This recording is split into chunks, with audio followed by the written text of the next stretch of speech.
తిరుపతి నగరపాలక సంస్థ ఆధ్వర్యంలో నగరంలో ఉన్న పార్కుల నిర్వహణ మరింత మెరుగు చేపట్టాలని నగరపాలక సంస్థ కమిషనర్ ఎన్ మౌర్య అధికారులను ఆదేశించారు. రోజువారీ తనిఖీల్లో భాగంగా బైపాస్ రోడ్లోని ప్రకాశం పార్కును పరిశీలించారు.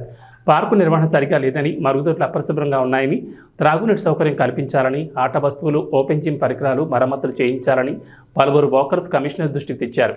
అన్నింటినీ పరిశీలించి అన్ని సౌకర్యాలు కల్పిస్తామని కమిషనర్ అన్నారు. అంతకుముందు చేపల మార్కెట్ వెనుక గల మధురానగర్ మాస్టర్ పాయింట్ వద్ద ముఖ ఆధారిత హాజరును పరిశీలించారు.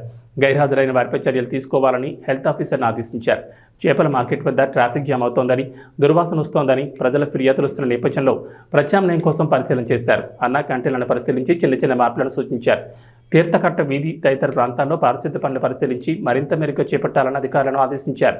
కమిషనర్ వెంట superintendent engineer Mohan, municipal engineer Venkataramareddy, health officer doctor Yuva Anvesh Reddy, DL Vijay Kumar Reddy, Sanjay Kumar, Mahesh, Shravani, Raju, DCP Srinivasulu Reddy, sanitary సూపర్వైజర్లు చెంచయ్య, సుమతి తదితరులు పాల్గొన్నారు.